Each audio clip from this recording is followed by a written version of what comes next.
Welcome guys. In this video we will mainly see about the glycogen synthesis, glycogen lysis and glycogen storage disorders. And I feel that glycogen metabolism is one of the most repeatedly asked topics among the and various entrance examination. But before starting today's topic, and I would like to say a few information regarding the TIGAR. Yes, TIGAR is nothing but T53 induced glycolysis and apoptosis regulator. So what does it do? So it's nothing but it's a regulator between the apoptosis and glycolysis. So thereby it can prevent cancerous mutation and thereby causing apoptosis of the cells which has already undergone cancerous mutation by inhibiting the glycolysis. So this is the mechanism of this tiger. So what actually it does is means that this tiger is similar to biochemically similar to the fructose 2,6 bisphosphate enzyme. Okay, so this is the one line you have to know here. Okay, then that before that you should know, in order to understand about the fructose 2,6 bisphosphatase, you have to know about reciprocal regulation. So reciprocal regulation is done to regulate the activity of the two opposing pathways like glycolysis and gluconeogenesis. Because this regulation is necessary, which can because if, in case of any interaction between these two cycles, a very huge amount of energy is wasted. So in order to prevent that, this regulation is being done by the body. So what does it do in the fed state and in the fasting state? In the fed state, usually the insulin activates PFK2, phosphofructokinase 2 here, not 1 in case of glycolysis, 2. This 2 in turn activates the synthesizes fructose 2,6 bisphosphate. This fructose 2,6 bisphosphate activates phosphofructokinase 1 and thereby the glycolysis goes from there. At the same time, it inhibits fructose 1,6 bisphosphatase because that is the enzyme which is bypassing the phosphofructokinase 1 in gluconeogenesis. So that is the function mainly done here. But the same scenario in case of the fasting, the fructose 2,6 bisphosphate is absent there. So in that case, the glycolysis is inhibited, whereas the fasting state activates fructose 1,6 bisphosphatase and thereby facilitating gluconeogenesis. That's it. And then one more concept I would like to stress here is the regulator is more important than the substrate. Like a regulator can be an activator or inhibitor is more important than a substrate. So, however, maybe the substrate, even with 1,000 units or 10,000 units or whatever, maybe the units, the activator and inhibitor, that's what determines the fate of the reaction there. Okay. Okay then. And then fructose 1,6 bisphosphate comes in glycolysis. Fructose 1,6 bisphosphatase comes in gluconeogenesis. Fructose 2,6 bisphosphate comes in the reciprocal regulation, which activates phosphofructokinase 1 and which facilitates glycolysis. Whereas this fructose 2,6 bisphosphatase, it is present not in normal condition but is present in cancerous mutation. Whereas this enzyme is goes in par with Tigar. So what it does means this there will be in presence of fructose 2,6 bisphosphate, the fructose 2,6 bisphosphate is converted into fructose 6 phosphate. This fructose 6 phosphate, okay, this fructose 6 phosphate then becomes increase in number. If fructose 2 6 phosphatase is active, there will be reduction in fructose 2,6 bisphosphate, which results in the activation of the phosphofructokinase. There will be decrease in the activation of the phosphofructokinase, there will be decrease in phosphoglycolysis, I mean glycolysis. Okay, whereas the similar thing, the same equating this enzyme with the ticar. So what it does means, in case of cancerous mutation, there is a p53 gene activation. It leads to the activation of the TP53 that induces the production of the tigar that has same enzymatic activity as the fructose 2,6 bisphosphatase. This fructose 2,6 bisphosphatase converts fructose 2,6 phosphate to fructose 6 phosphate. Okay, fructose 6 phosphate, and thereby the activity goes from there on. This increase in fructose 6 phosphatase in turn inhibits phosphofructokinase 2. This phosphofructokinase 2 inhibition leads to inhibition of phosphofructokinase 1, which leads to the inhibition of glycolysis. So thereby producing decreased number of energy molecules to the or glucose or energy molecules to the cancerous cells. Thereby, before this the cell will die. So in the initial stage, there is an warning. This is a kind of a warning to the cancerous cell, so that it can repair its own mechanism, so that any further cancer mutation can be prevented. But in case if it fails to do so, the whole cells goes for apoptosis. So that is the emphasis about this tiger. Okay. And then coming to the glycogen metabolism, or which I have just planned to discuss today. So what is this glycogen metabolism? Glycogen stored in the liver and muscle. So most of the glycogen metabolism occurs in these organs. So glycogenolysis, it occurs in the synthesis, glycogenolysis, lysis and genesis both occurs. This is the synthesis, this is the breakdown. This both occurs in the cytoplasm. We know that all the anabolic reaction takes place in the cytoplasm. At the same time, on anabolic reaction is activated by the insulin in a dephosphorylated state. This is the dictum we know earlier, but this glycogenolysis is an exception here. This glycogenolysis on what stage is an exception, because it is this glycogenolysis occurs in the cytoplasm. Being an catabolic reaction, it occurs in the cytoplasm. That is the thing I just wanted to say. And one more thing being that rate limiting enzyme. I will just come to the particulars of the rate limiting enzyme when we discuss the cycle. But initially, just one thing you just remember. Rate limiting enzyme here in this reaction is a transferase. Okay, it's just a transferase, and its number is 2. And its EC number is 2. Okay. And then storage. The storage, liver is the main organ for the storage of the glycogen, whereas the muscle is used for muscle contraction and liver for the maintenance of the glucose. In glucose, it is stored in liver it is stored in glucose form, whereas in muscle it is stored in glucose 6-phosphate form. It cannot come out of the muscle cell, and it is used actually there, used there only. And then coming to the bioenergetics, we know that in anaerobic metabolism, in energy investment phase in glycolysis, that is the hexokinase phase and the phosphofructokinase phase, 2 ATP is being utilized.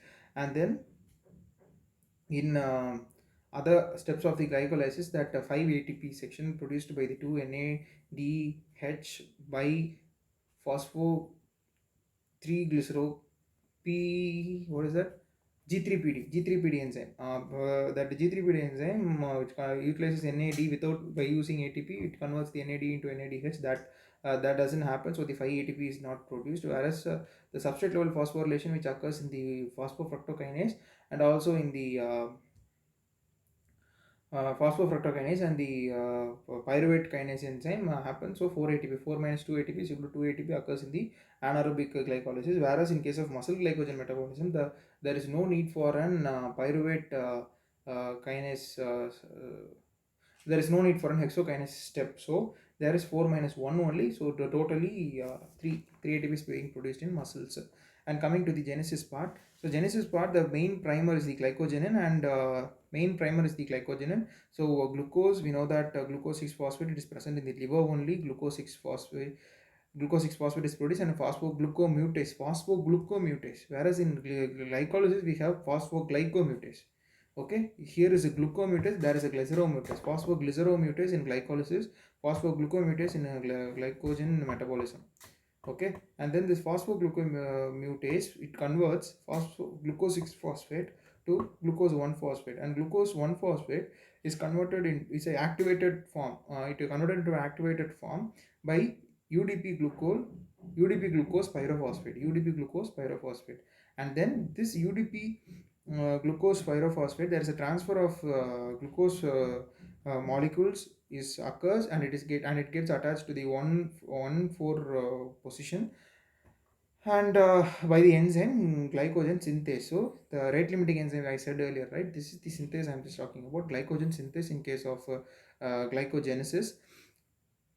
This is the rate limiting enzyme, and it is an transferase. It is also called as glycogen transferase. It just transfers the 1,4 glucose units into the main glycogen structure. And then we have the Anderson disease, and then we have the branching enzyme. This branching enzyme, what it does means, it just forms interlink between 1,6 position. Okay, as a result of which we have the total glycogen formed. That's the gist of the glycogenesis. And This glycogenesis has two pathways, one major pathway and minor pathway of breakdown. Minor pathway takes place in the lysosome. By the presence of acid maltase, it converts into glucose that is usually utilized for glycolysis and energy production. And the major pathway, it is the major pathway. It usually takes place in liver. Okay, in liver and muscle. In muscle, only this thing, only glycogen, glucose 1 phosphate level is attained, whereas in liver glucose is being attained. And this glycogen, by the action of glycogen phosphorylase, it is converted, it break down alpha 1 comma 4 bond, and it results in the production of an glucose unit having alpha 1 comma 6 unit and linear 1 comma 4, and then and another debranching enzyme or and glucotransferase enzyme acts on it, and it breaks the alpha 1 comma 6 bond, and also the three molecules of the glucose from in the linear state get attached to the side, and then glucose 1 phosphate is produced. In case of muscle, the glucose 1 phosphate is the final thing, whereas in case of liver, glucose is the final thing. Okay, that's one thing I would like to stress here. And end product, glucose 1 phosphate is 90% of the end product, and glucose free glucose, one glucose molecules is released, that is 10 percentage of the total glucose. Only in liver, glucose 6 phosphate is converted into glucose by enzyme for glucose 6 phosphatase. This enzyme is absent in muscle, so muscles cannot maintain the blood glucose level. And bifunctional activity, just remember only one line, just don't just cram it up. Bifunctional activities by the glucagon transferase and by debranching enzyme. And coming to the common steps. So common steps is the glycolysis and glycogenesis. So what is the common step is the hexokinase step is the common step here, whereas glucose 6 phosphate for phosphatase for gluconeogenesis, that is the enzyme we were using for gluconeogenesis for the synthesis of glucose. Okay, but here we aren't using that. Yes, but here we are just using that hexokinase and glucokinase step.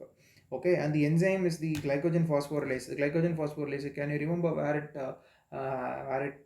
it came? Yes, glycogen phosphorylase. It's nothing but an initial enzyme for glycogen lysis. So vitamin B6 or pyridoxal phosphate acts as a cofactor for that enzyme, and glycogen storage disorder. Coming to the glycogen, when not being broken down due to enzyme deficiency, causes glycogen accumulation in the liver and various tissues in the body, causing the disorders.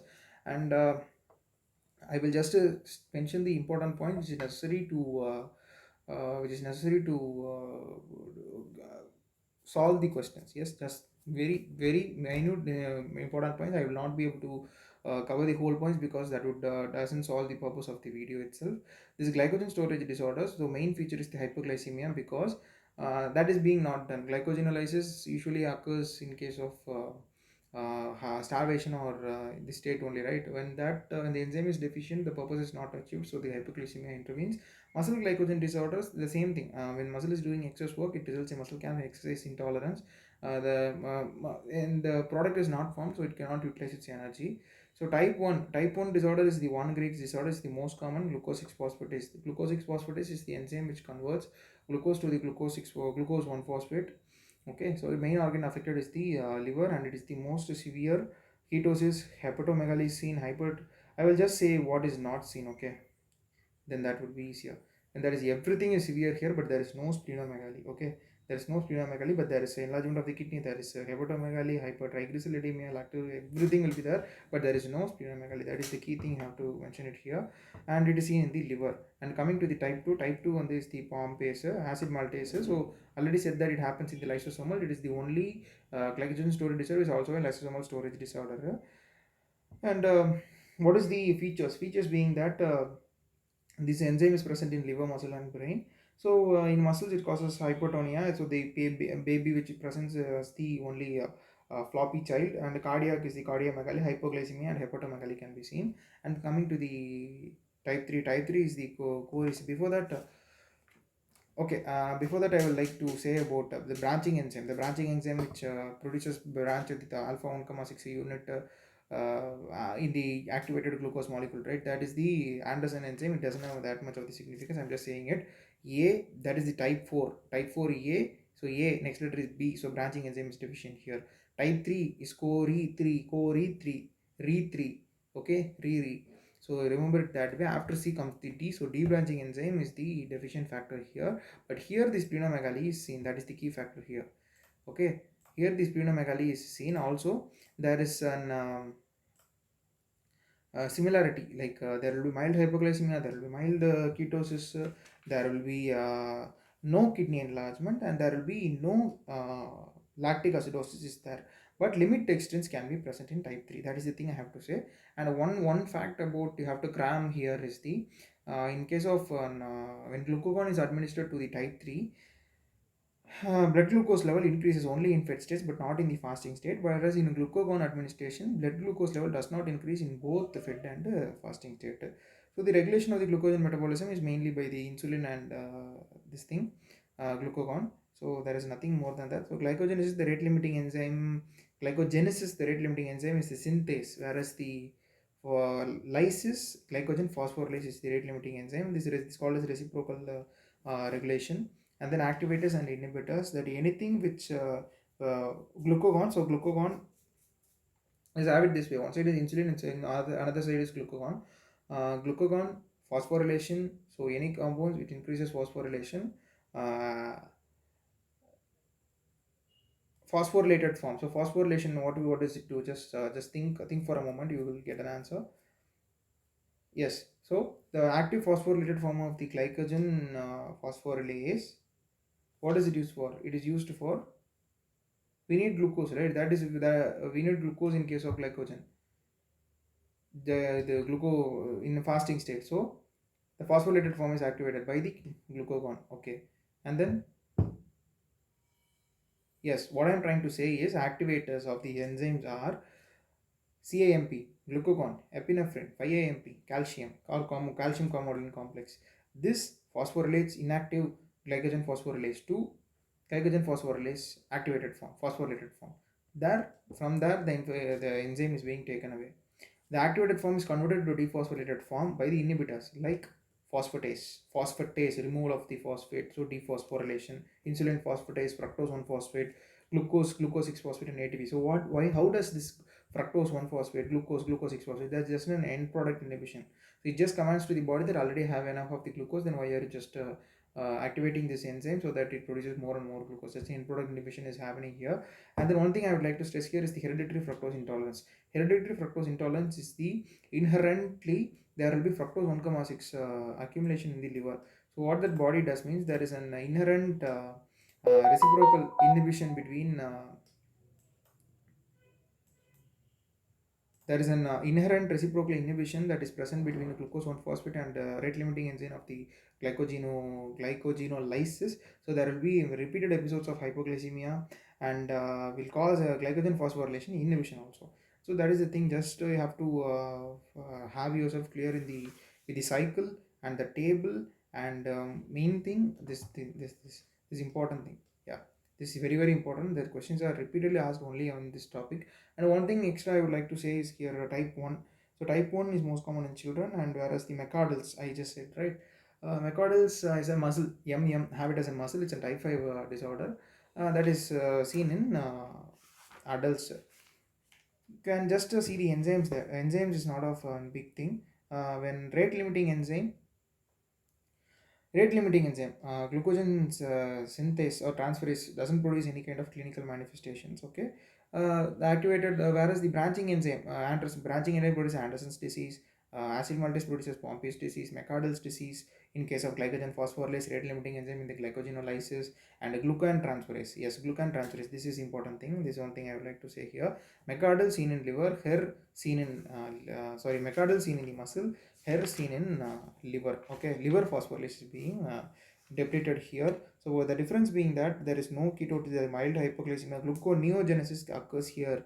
Only one peculiar point in case of here is gluconeogenesis occurs and there is no glycogenolysis. Okay, that is one thing I would like to say here. Okay, this type 6 here gluconeogenesis only occurs here. That's it. And this is an minor topic, but it will in case of when we are given like within 20 minutes we are able to complete the whole topic, but is repeat it again and again. because in case of exam we will just have only 30 to 35 seconds to solve an or maybe crack an examination, and the options are set in such a way that the two options are correct. Yeah, we have to just read the question again and we have to just choose it again, and mostly there will be odd or note options will be there. So just read it again and again, and as I've said earlier, this is not at all useful for the first time readers or maybe the university exam readers. This session is will be amountly helpful, or maybe like extremely helpful for the people who have just undergone, read, crammed everything, and but still they didn't that only one person, like only one group of people, they will find it difficult to cover the whole subject in a small period of time. Because of that time management stuff, they will be able to not produce much results. For that kind of people, I think that this kind of session will be more important, will be important and will come in handy too. And from the feedback I have received, I would like to, I will be updating this few features again and again in the upcoming days. And just share it with your friends who are finding it extremely difficult, or maybe sharing with your juniors. uh, because I still feel that everyone can read everything, everyone can read anything, everyone will be coming across information uh, easily. That's one thing I still believe, because that's what happening. Everyone is having going with a premium app session, or maybe in a live class session. That's one thing, everyone is full with information, but the time management lacks. Because if I'm in initially when we are doing the first carbohydrate metabolism usually takes 20 day one whole day for reading it up. But we shouldn't take another one more day again in case of revision, right? Because the time management, or maybe the intensity of the work that has to be done and the portion has to be covered, has to be increased over a period of time. Because when that is not met, the last week's session before the examination will definitely not be met. So I think this will be useful, and just to share it with people, and any feedback, just text me up. Thank you.